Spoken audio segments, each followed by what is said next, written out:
Muy buenos días, estamos aquí en el Jardín del Luxemburgo para hacer una entrevista de Arturo Morote sobre El Degollador, el libro que escribió su padre Efraín Morote. Arturo vive en Colonia, Alemania, hace 26 años y va a ser entrevistado por nuestra compañera María Reyes. Adelante, por favor. Buenos días, Arturo. Qué gusto tenerte con nosotros.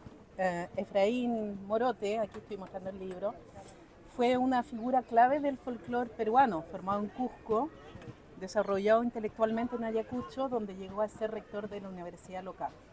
Tú vienes a presentar aquí en Francia este libro, El Degollador, y esta obra representa la recuperación de un tesoro cultural que refleja la metodología rigurosa de tu padre como investigador comprometido.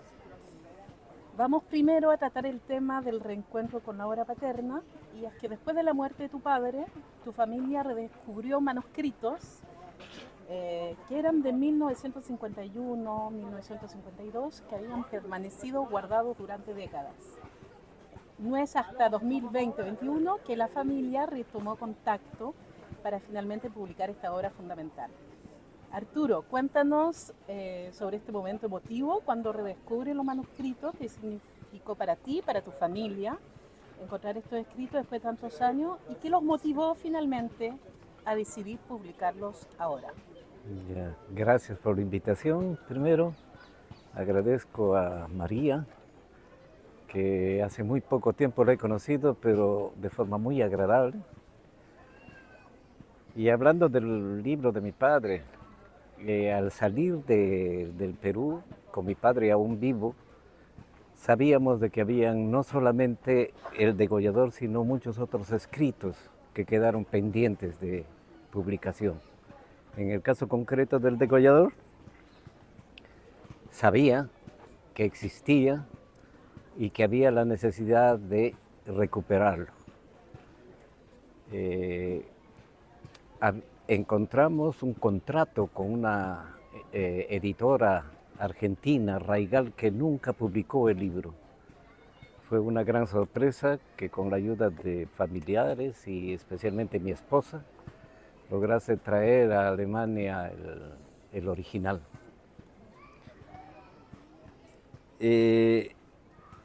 Este trabajo empezó en 1918 y terminó en su edición el 2022. Fue un trabajo muy arduo porque lo recibimos en prácticamente papiros, con ese tipo de escritura a máquina de hace 73 o 74 años. No existía ningún tipo de tecnología en esa época y tuvimos que ir reconstruyendo paulatinamente algunas cosas, corrigiendo creo que nada, pero lo que sí se cambió, por ejemplo, fue la Y por la I latina o al revés. No teníamos Excel en esa época, mi padre no tenía Excel, y los cuadros que se hicieron fueron terriblemente muy trabajados. Con Excel ya para nosotros fue infinitamente más fácil. Reconstruimos los mapas que hizo y después de cerca de 3 años de trabajo con algunos amigos y con el editor, con idas y venidas, logramos hacer realidad El Degollador. Muy bien. Ahora vamos a hablar de la memoria familiar y del legado intelectual que les dejó tu padre. Efraín Morote fue una figura compleja que pasó por distintas etapas, desde su formación inicial con método empírico, su desarrollo intelectual en Ayacucho, hasta su análisis dialéctico durante los momentos más complejos de Perú. Quiero saber cómo recuerdas tú a tu padre en el ámbito familiar, qué anécdotas o momentos particulares te marcaron sobre su pasión por el folclore, su trabajo como investigador, y saber si hablaba en casa sobre sus investigaciones en la selva o sus proyectos académicos. ¿Cómo recuerdas eso? Creo que primero debo decir, en cuanto a el ambiente familiar, que mis padres, no solamente mi padre, sino también mi madre, más que educarnos, nos construyeron con paciencia, sin impaciencia, con disciplina y con honradez.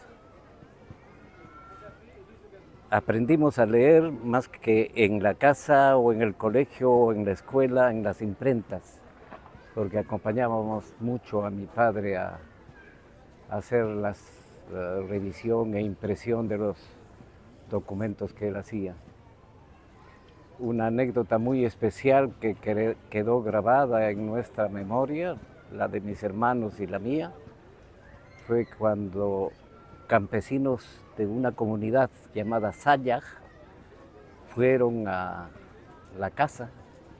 Dentro de ellos habían chamanes o brujos y convivimos con ellos y nos apartamos prácticamente del núcleo familiar para vivir con los campesinos. Y creo que esto marcó profundamente, no solamente en mí, sino también en mis hermanos, en la vida futura. Muy bien. Otra de las anécdotas que podría contar, no había ningún tipo de recompensa para algo en mi casa. La mejor recompensa era una ensalada de col que la comíamos los fines de semana con la familia, ¿no? Y recordar lo que siempre mi padre me dijo, no es problema de cuánto uno viva, sino de cómo uno viva. Eso creo que podría sintetizar. Muy bien. Vamos a hablar de la urgencia ahora de rescatar el folclore peruano. Tu padre pertenecía a la corriente folclorista que buscaba elevar el folclore y convertirlo en ciencia a través de grupos tradicionales y la Sociedad Peruana de Folclore. Su visión era académica, pero también muy social. En el Perú actual, ¿qué importancia tiene rescatar y difundir el trabajo folclorístico de tu padre? Y luego, ¿consideras que existe una pérdida progresiva de estas tradiciones? ¿Y qué papel justamente puede venir a jugar el degollador en su preservación? Gracias por la pregunta. Creo que mi padre, especialmente mi padre, junto con otros intelectuales como José María Arguedas, impulsaron la investigación del folclore. Creo que debemos diferenciar un poco el problema de las tradiciones o de las danzas folclóricas de la ciencia del folclore.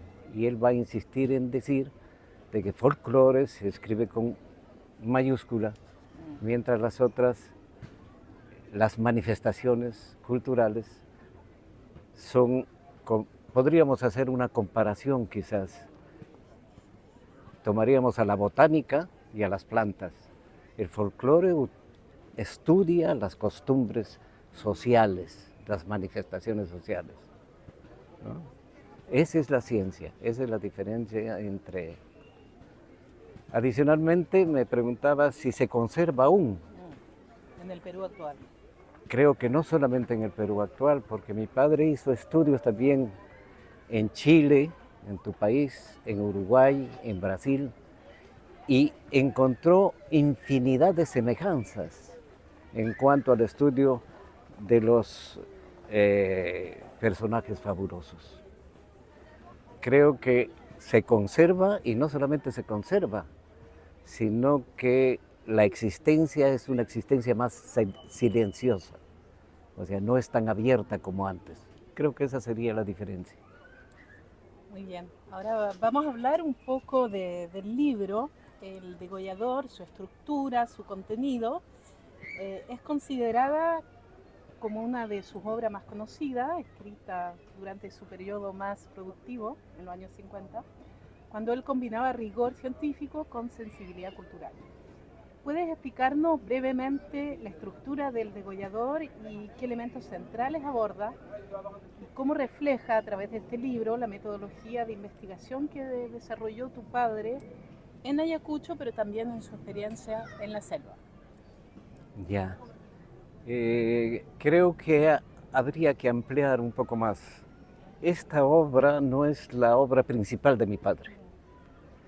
Existe, por ejemplo, elementos del folclore que sirve hasta hoy como esquema de investigación para el folclore, que ha sido asumida por diversas universidades, no solamente del Perú, también de Chile, de Santiago. Entonces,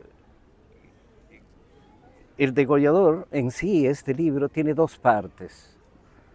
En primer lugar, es la acumulación de datos. Cuando leas el libro vas a ver, hay una cantidad ingente de datos que van a servir para relacionar las manifestaciones culturales con las regiones en las que se distribuyen este tipo de manifestaciones. Entonces utiliza la etnografía, ¿no?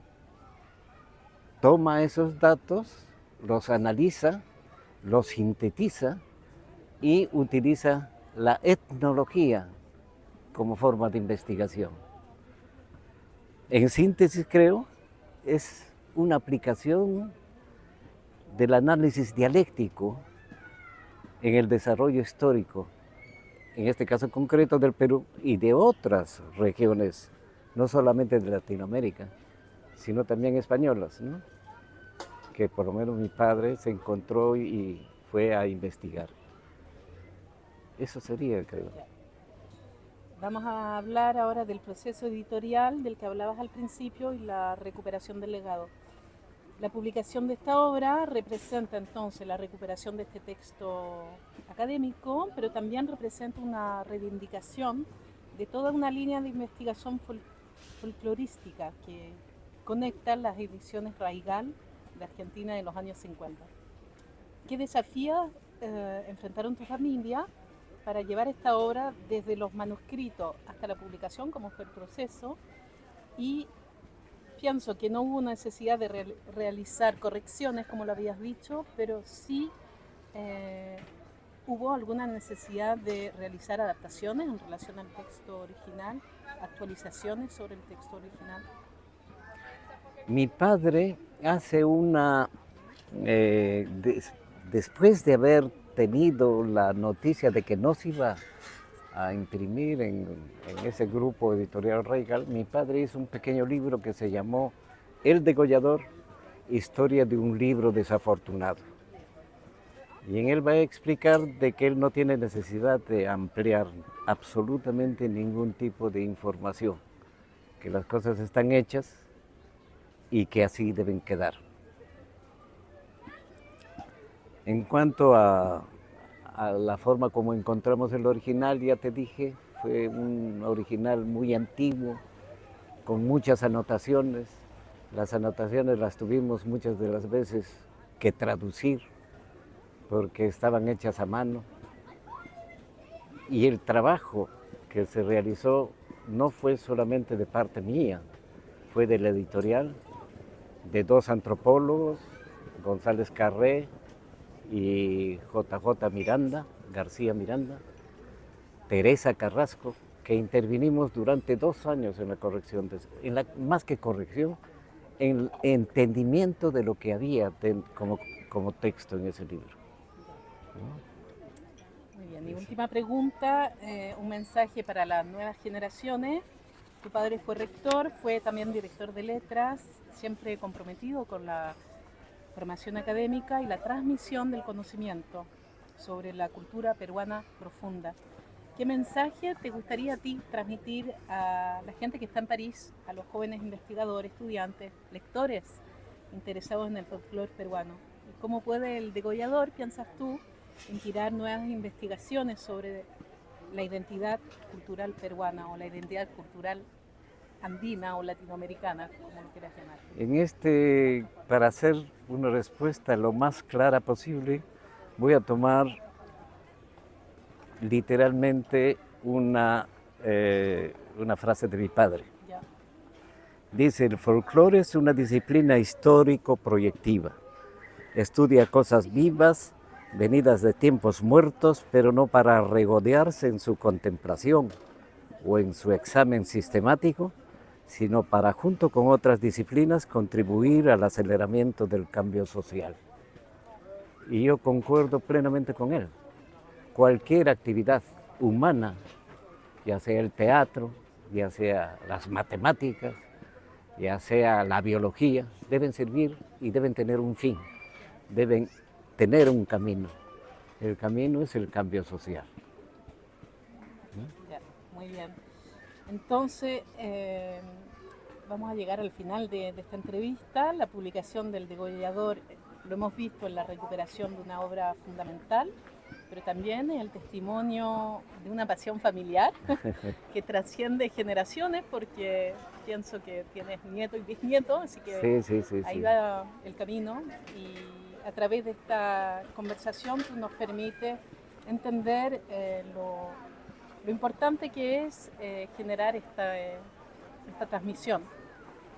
Y por último, me gustaría promocionar un evento al que vas a participar mañana, que es mañana, el 31, es en la presentación de este libro por varios especialistas a las 6 de la tarde en el 5 Rue de la Révolution, en la comuna de Montreuil, en el metro Robespierre. Arturo, muchas gracias por acudir, muchas gracias profundamente también. por compartir y seguimos en contacto. Perfecto.